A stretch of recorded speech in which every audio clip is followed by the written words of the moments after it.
J'ai une question. Quand tu étais enfant et dans ta chambre, c'était tout noir, qui se sentait vraiment à l'aise?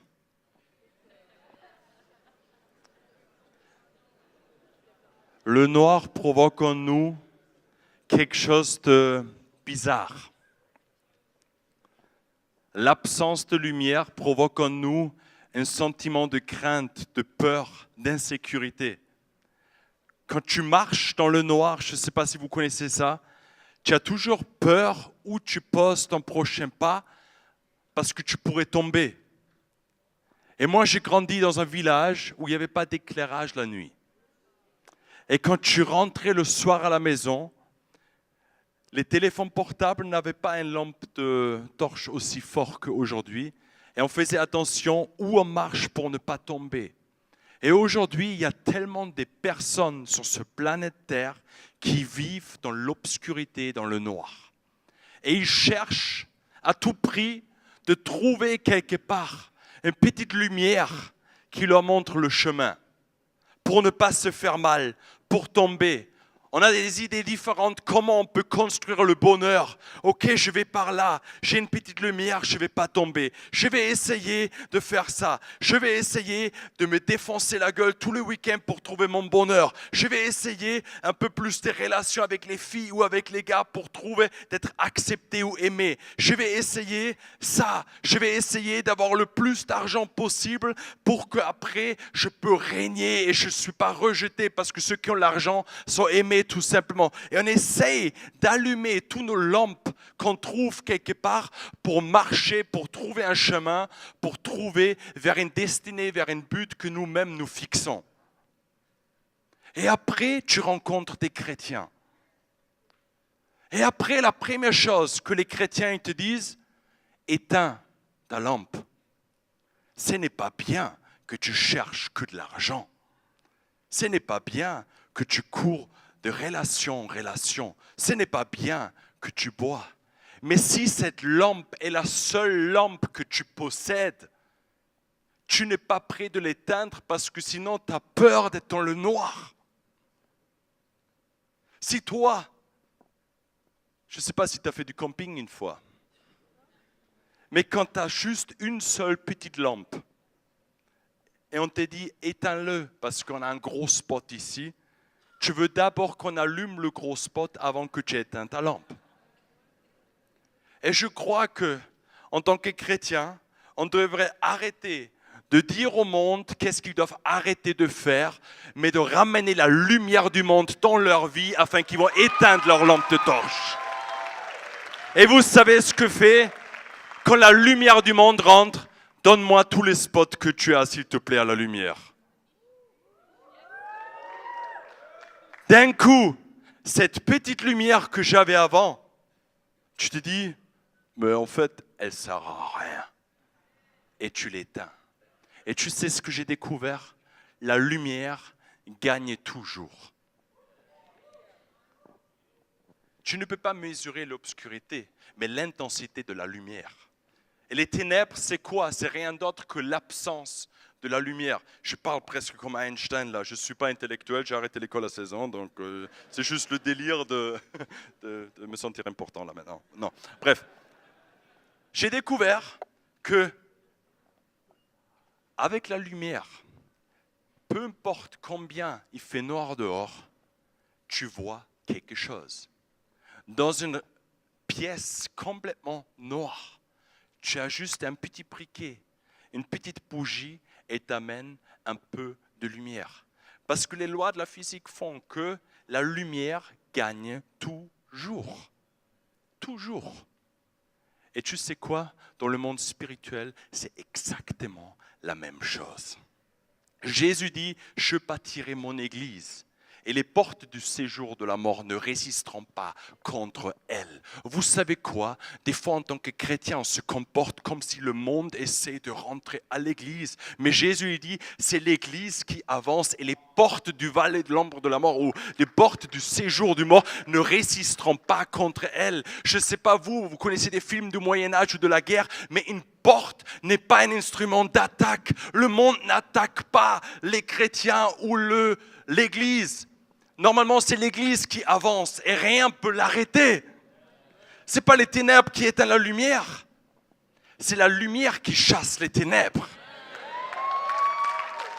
Et je crois qu'on est des fois trop timide en tant que chrétien. On a peur d'allumer la lumière. Et on dit plutôt, ouais, éteins d'abord ça, change d'abord ça dans ta vie, tu dois régler encore ça, au lieu de ramener la présence de Dieu tout simplement, et après les vies vont être changées et transformées. Et je crois qu'on a un appel en tant que chrétien d'être lumière du monde. Toi et moi, on a un appel d'être lumière dans le monde. Parce que si ce n'est pas toi, qui c'est ? On peut se plaindre, on peut regarder les infos, tu peux dire oui, la fin du temps est proche, ouh là là, qu'est-ce qui se passe ? Tu sais, c'est depuis des générations qu'ils disent la fin du temps est proche. Et tu sais quoi ? Il est vraiment proche parce que Jésus l'a déjà dit. Mais tu sais quoi ? Ça ne change rien si tu ne ramènes pas la lumière dans les ténèbres. Et Martin Luther King, il disait quelque chose, il dit ce qui me choque, ce n'est pas la méchanceté des méchants, c'est l'absence des bons.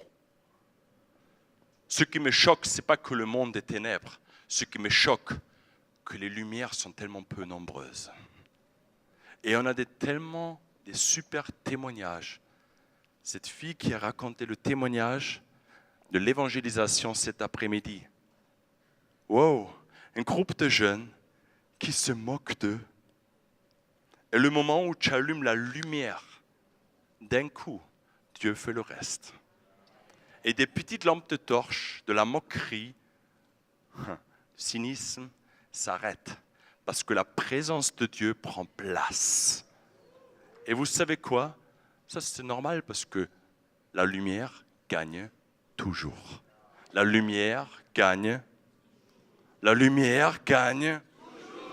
Je suis pas un rappeur, mais la lumière gagne. La lumière gagne. Et ben voilà! Et on est la lumière du monde. Et je crois que Jésus disait un jour, en Jean 8, verset 12, « Je suis la lumière du monde. Celui qui me suit ne marcherait pas dans les ténèbres, mais il aurait, au contraire, la lumière de la vie. » Celui qui me suit, celui qui marche, aura la lumière de la vie. Et tu sais quoi, en tant que chrétien, on te voit. Des fois, je suis surpris. On a eu à l'église une fois un événement vraiment rigolo et vraiment triste. Et il y avait un gars qui est venu à un événement, et il y a un autre gars qui est venu, et d'un coup, ils se voient tous les deux, et il dit, mais qu'est-ce que tu fais là, toi ? Et l'autre me dit, qu'est-ce que toi, tu fais là ? Et en fait, ils travaillent ensemble dans la même boîte depuis presque 20 ans. Il dit, mais je ne savais pas que tu es chrétien. Eh bien, moi non plus, je ne savais pas que toi, tu es chrétien. Et en fait, dans leur vie quotidienne, on n'a jamais vu qui connaissent Dieu.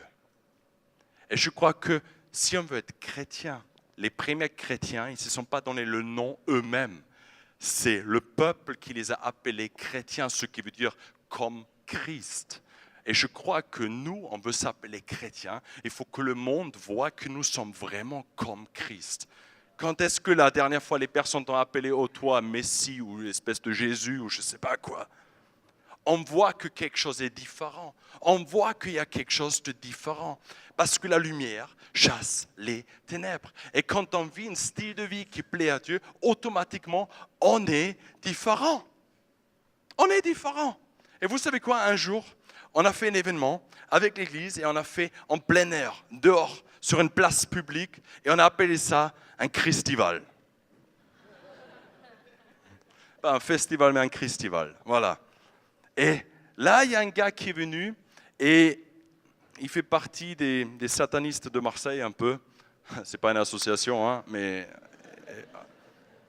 un gars bien visité.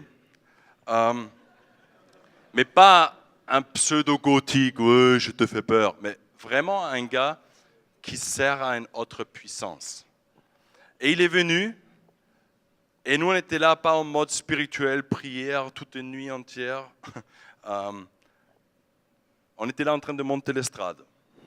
Complètement normal. Dans la transpiration, parce qu'à Marseille, il fait chaud. Je sais, vous ne connaissez pas trop ça, mais chez nous, il fait très chaud. Et on a travaillé, j'étais avec le marteau, on a travaillé. D'un coup, il y a cet homme derrière moi. Il me dit, Simon, arrêtez, s'il vous plaît. Et je me suis dit, mais comment il connaît mon nom? Et j'ai dit, mais pourquoi? Il dit, parce que vous brillez trop. Je dis, pardon? Et il dit, ce quartier nous appartient. Et j'ai dit, ben, ce week-end, ça nous appartient. Et cette personne, elle m'a dit, mais toi, pour qui tu te prends? De quelle autorité tu parles? Et en ce moment-là, je savais, soit ça passe, soit ça casse. Je dis, je parle dans le nom de Jésus-Christ, qui est mort à la croix et qui est ressuscité et qui nous a donné l'autorité et cette place. En ce moment-là, cet homme, il a fléchi ses genoux, il a dit, excusez-moi d'avoir dérangé. Il est parti en courant. Tu sais quoi? La lumière chasse les ténèbres.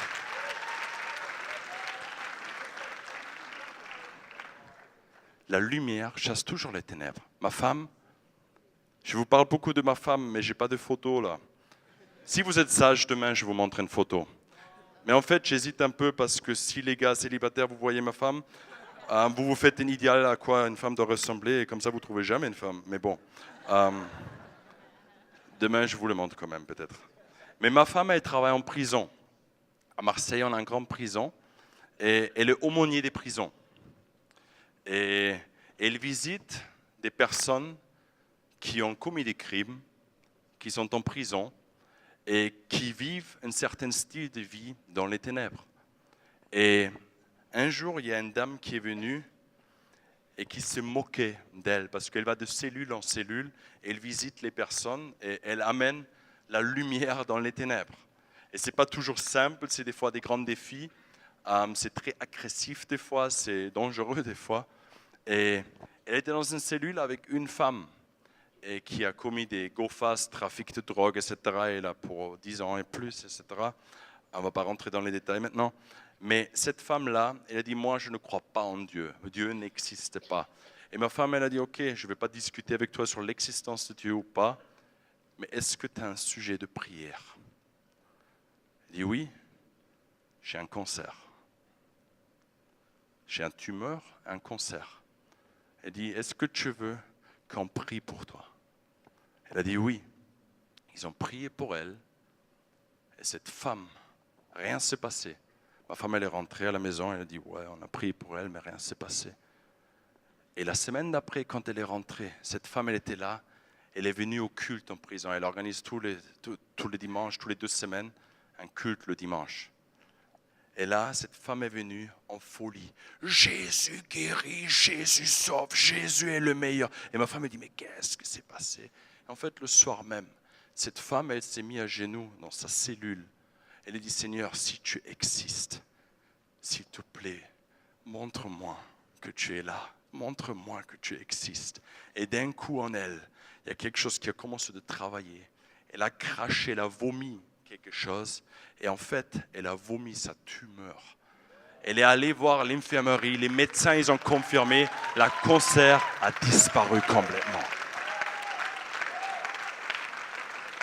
La lumière chasse les ténèbres. La lumière chasse toujours les ténèbres. On a chaque été des camps d'évangélisation au Vieux-Port. Et cette année, il y avait une personne en chaise roulante. Ils ont prié pour lui. Et cet homme est parti avec sa chaise roulante dans les mains. Et on voit des choses où tu te dis, humainement, on ne peut pas le faire. Humainement, on ne peut pas le provoquer. On peut faire un super programme. On peut programmer plein de choses. Mais si la lumière du monde n'habite pas en nous et agit à travers de nous, cela ne sert à rien. Et Jésus, il dit, je suis la lumière du monde. Et j'aime trop ça parce que il est vraiment la lumière du monde. Donc cette soirée, vous avez reçu l'information que les ténèbres, c'est pas bien, mais quand la lumière vient, eh ben, c'est mieux. Et bonne soirée. Mais tu sais quoi, j'aime trop quand on regarde la Bible. Qui de vous aime la Bible? Ouais, c'est bien. Pas tout le monde, mais c'est bien.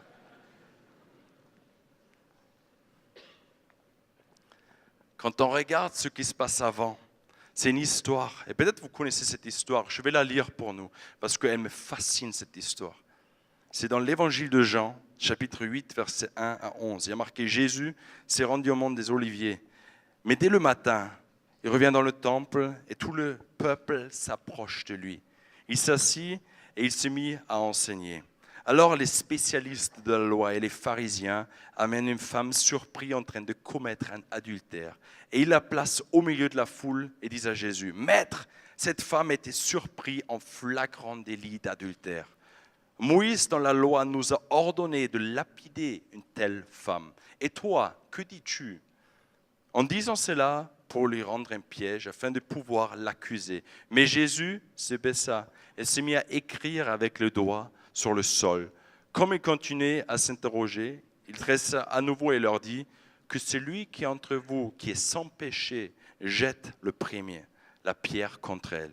Puis il se baissa à nouveau et il se remit à écrire sur le sol. Quand ils entendirent cela, accusés par leur conscience, ils se retirent un à un, à commencer par le plus âgé jusqu'au dernier. Jésus resta seul avec la femme qui était là au milieu. Alors il se dressa en la voyant plus que lui. Il dit, « Femme, où sont ceux qui t'accusent?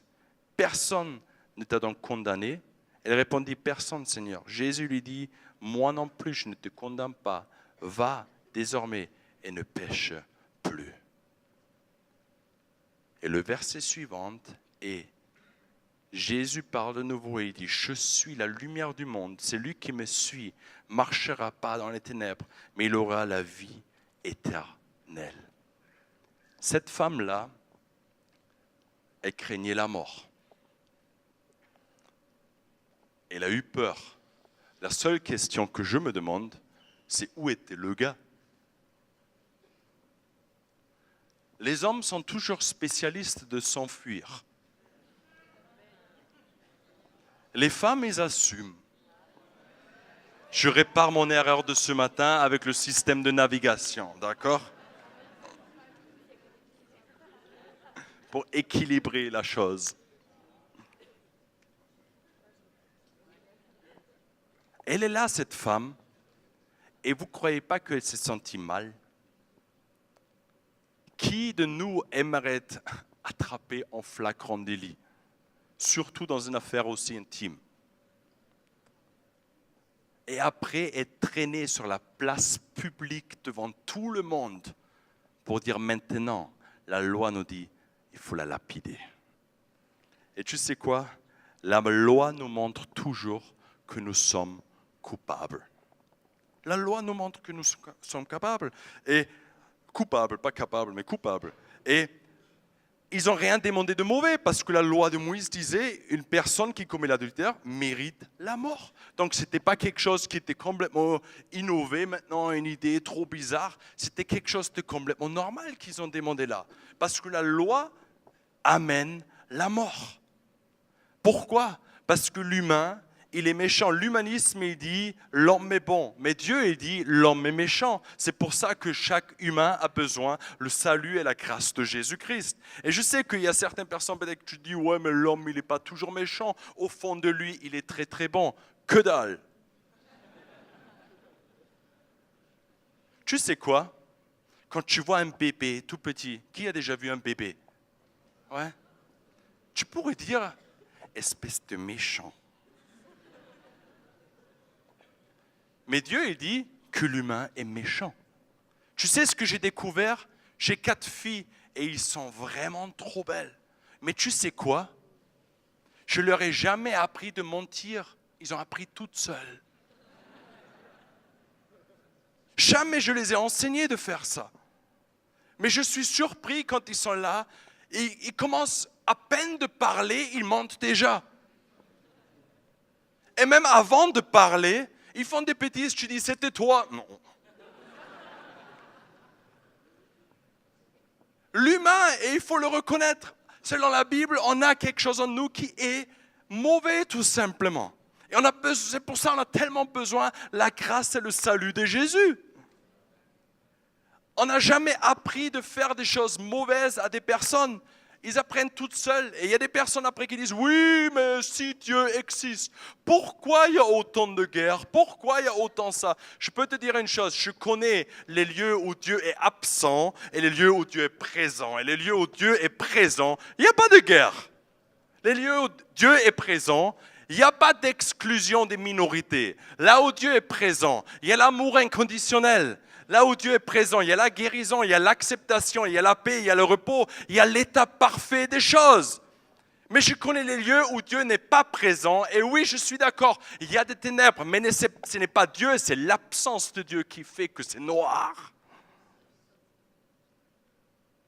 Là où Dieu n'est pas, ça fait mal. Il y a tellement de problèmes. Et les amis, notre société soupire après des solutions. Et nous, on l'a. On l'a. Et cherche à tous les moyens de trouver un bonheur quelque part. Et nous, on l'a. On connaît Jésus. Cette personne, cette femme en l'occurrence là,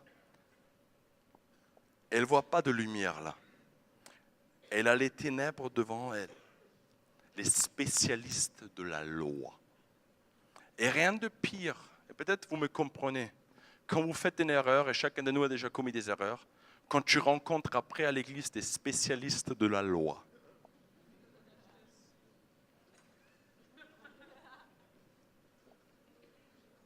On ne se sent pas mieux, non? Ce qui m'attire avec Jésus, c'est qu'il connaissait toute la loi. Et il était sans faute. Mais tu sais quoi? Les pharisiens, personne ne voulait être avec eux. Mais là où Jésus, il était, des foules l'ont suivi parce qu'il a amené la lumière et la vie. Et j'aimerais te dire quelque chose. S'il te plaît, soyons des hommes et des femmes qui n'amènent pas la loi et la mort, mais la vie de Jésus et l'espoir et la paix, la réconciliation, la guérison, la libération. Ça, c'est ce qu'on est appelé.